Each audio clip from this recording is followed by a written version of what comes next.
피청구인 측에 부여한 추가 시간은 청구인 측에게도 똑같이 부여하겠습니다. 제 반드시 문하십시오.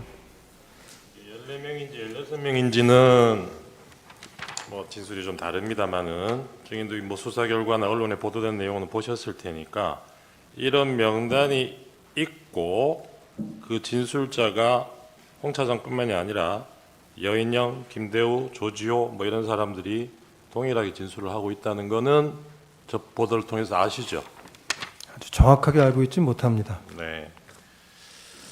그 피청구인 대리인 질문에 아까 대통령이 국정원장인 증인을 패싱하고 1차장하고 통화할 이유가 뭐 있겠느냐 이런 취지로 물으셨는데 일단 통화한 것 자체는 팩트입니다. 대통령이 먼저 전화를 했고 처음에 홍 차장이 못 받아서 20분 뒤에 콜백을 했고 대기하라고 해서 그로부터 계엄 선포되고 나서 다시 대통령한테 전화를 받습니다. 그 계엄 선포 후에 대통령한테 전화를 받은 시점이 언제냐면요. 밤 10시 53분 뭐 이 무렵입니다. 증인 대통령실에서 국정원으로 돌아오는 길에 도중에 대통령한테 전화 받으셨죠. 예. 그 시간이 10시 55분이에요. 네, 11시 55분에서 57분 그렇게 특정을 11시 하셨더라고요. 조금 전이라고 이제 기억하고 네, 있습니다.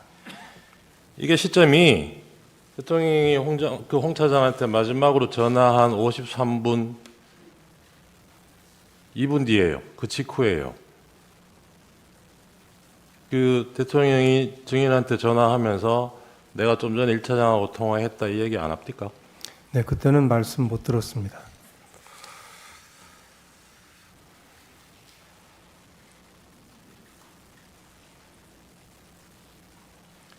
증인 포고령 내용은 언제 확인하셨습니까? 그 언론 보도를 보고 봤습니다. 그러면 시간이 언제쯤일까요, 이게? 정무직 회의할 때는 포고령 내용 인지하고 계셨습니까? 인지하지 못했습니다. 아까 그 홍 차장한테 정무직 회의 마치고 따로 들어와서 얘기할 때 방첩사 도우라는 지시 받았다. 그까지는 얘기 들었고 그 뒤에 뭐 다른 맥락으로 증인이 이야기로는 그냥 시중에 떠도는 얘기 하듯이 이재명은 한동훈 잡으러 다닐 것 같다 이런 얘기 들으셨다는 거잖아요. 그렇습니다. 그걸 대통령 지시라고 연결 못 시켰던 이유가 혹시 대통령이 이런 지시를 했을 리가 없다고 생각한 것도 한 이유 중에 하나인가요? 그러니까 다시 말씀드리지만 그냥 홍장원 차장이 본인이 지금 하는 대로 그대로 저한테 얘기를 했으면 누구라도 오해를 할 수가 없었을 겁니다. 그렇게 얘기 안 했다는 말씀을 드리고 정치인을 체포하러 다닌다라고 생각 못했습니다. 왜 생각을 못 하셨을까요? 어떻게 그런 일이 이렇게 쉽게 있겠습니까? 이날 계엄이 있다는 건 처음 들었을 때 바로 믿기던가요? 계엄도 깜짝 놀랐습니다. 그러니까요. 증인 그 홍장원 사직서 받는 거 관련해서 12월 5일 날 경찰 조사에는 2시경에 대통령한테 전화해서 건의를 했다 그러셨어요. 네. 오늘은 아까 점심 무렵이라 그러셨는데. 조금씩 틀릴 수 있습니다. 네. 예. 근데 그 부분이 그렇게 뭐 점심 때 2시 그거는 틀릴 수 있는데 피청구인은 지난 2월 4일 심판정에서 그 전날 12월 4일 저녁에 증인으로부터 전화를 받았다고 얘기하셨어요. 이 시점은 차이가 많이 나는데 누구 말이 맞는 겁니까? 그거는 제 말이 저는 맞다고 생각합니다. 왜냐하면 저는 제가 하는 일이 대통령보다 훨씬 적으니까 네. 그리고 굉장히 중요한 일이라서 제가 잘 기억을 하고 있습니다. 그러겠죠. 네, 저도 그렇게 생각하는데 피청구인이 그 내용을 굉장히 구체적으로 또 얘기를 하셨어요. 저녁에 집에 있는데 조금 늦은 시간에 국정원장이 전화를 해서 1차장한테 전화 받으신 거 있느냐 한번 물어보고 그래서 본인이 다시 전화 내역 확인해보고 뭐 들어온 게 있더라 이렇게 하셔가지고 뭐 한참 얘기가 이어져요. 구체적으로 얘기하셔서 확인처 말씀드렸습니다. 제가 12월 4일 날 대통령님하고 통화한 적은 있을 거로 생각이 되고 네, 알겠습니다. 홍장원 차장 교체 건의는 그때 하지 않았고 12월 5일 날 한 게 맞습니다. 네, 40이랑 물어보겠습니다. 그리고 사표를 받은 게 12월 5일 오후에 받게 됩니다. 대통령께 말씀을 드리고 사표를 받습니다. 예, 40이랑 62호증 제시하겠습니다.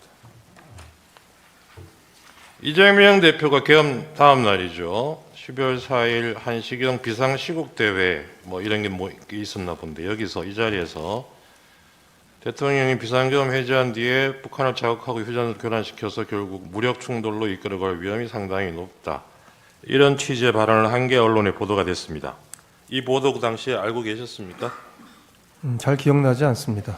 홍장원 차장이 이재명 대표한테 전화 한번 해보라고 건의한 맥락이 이런 맥락 아니었어요? 야당 대표가 이런 얘기를 하니까 국정원 입장에서는 그런 걱정 안 하셔도 된다. 이런 전화 한번 하시라. 이런 맥락 아니었어요? 그렇게 설명하지 않아서 모르겠습니다. 아까 7년 전에 뭐 박근혜 탄핵 때 기사를 들고 왔다 그랬습니까? 예, 그 16년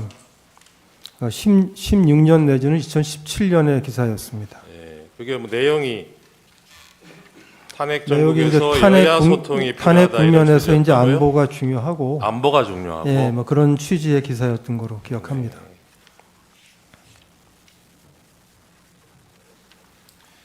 증인은 경찰에서 조사받으면서 통화 내역, 뭐 핸드폰 다 제공하셨죠? 비아폰 말고 개인 휴대폰 뭐 그렇진 않습니다. 제공 안 하셨던가요?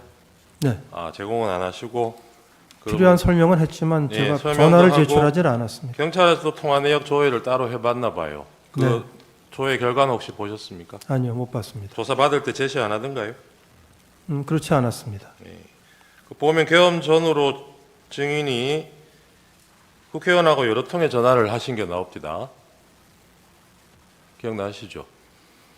뭐 성일종 의원, 신성범 의원. 신성범 의원은 아마 12월 6일 전에 제가 했던가요? 네, 뭐 정확히 기억이 잘 안 통화하신 납니다. 내역은 있습니다. 아, 그렇습니까? 4일에도 통화를 하신 4일 날요. 네. 네, 뭐 기록이 맞을 겁니다. 네. 아까 홍 차장이 이재명 대표한테 전화 한번 해보시라 한 것 그 자체로 무슨 정치적 중립 위반이라고 생각을 하셨다는 건데, 증인이 여당 의원들하고 통화하는 것은 괜찮고 야당 대표한테 통화하는 것은 바로 정치적 위반이 됩니까? 국정원장이 그 당시 상황에서 야당 대표하고 평소에 연락하던 사람도 아닌데 전화를 한다는 것은 누가 보더라도 지극히 정치적인 행위가 될 것입니다.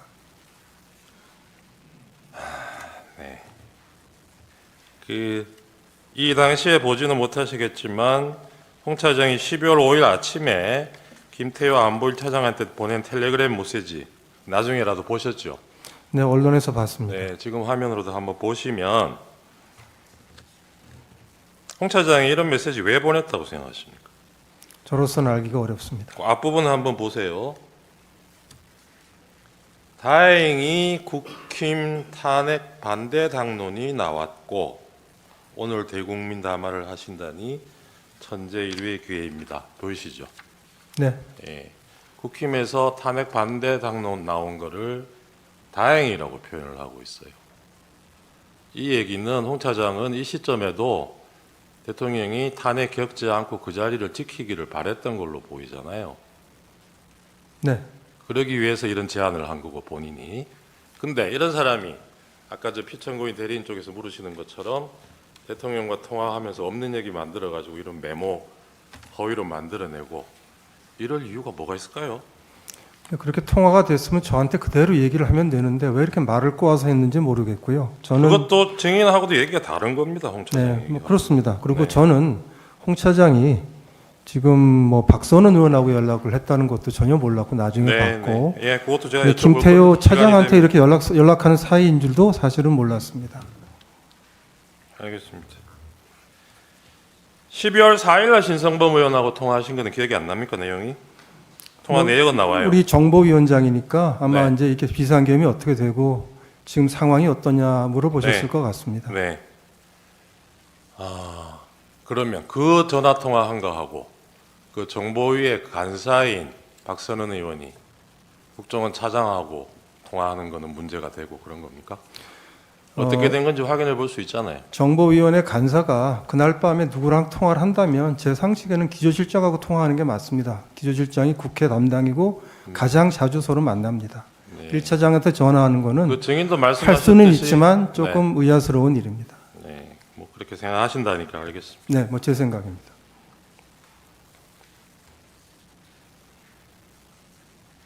이날 정보위에서 이런 설명 시간이 마련된 것은 신성범 의원이 조선일보 기사 보고 홍장원에게 전화를 걸어서 먼저 국회로 오라고 해서 이런 자리가 마련된 건 알고 계시죠? 제가 신성범 위원장 전화했을 때 신 위원장은 저한테 홍장원 차장이 온다고 해서 오라고 했습니다라고 아, 했습니다. 그래요? 예. 나중에 보니까 또 다른 얘기 나온 거 물론 나중에는 봤습니다. 전화는 먼저 하기는 한 걸로 나와요. 통화 내역을 보면 신성범 의원이 홍 차장한테. 네. 예.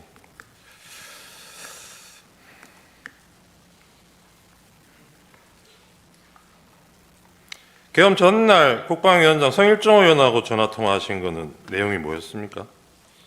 아, 그럼 12월 2일인가요? 2일이죠. 2일 저녁에. 성일정 의원은 친분이 제가 있으니까 전화를 네. 가끔은 합니다. 네. 글쎄요, 당장은 기억이 나지 않습니다. 그러니까요. 이게 국정원의 정무직 고위공무원이 국방위원회하고 정부위원회 위원장이나 간사위원들하고 통화하는 게 아주 이상한 일은 아닌 것 같은데. 아주 이상한 일은 아니지만 그때 누구 한 사람을 찍어서 네. 박선원 간사가 물어본다면 기조실장이 더 자연스럽습니다.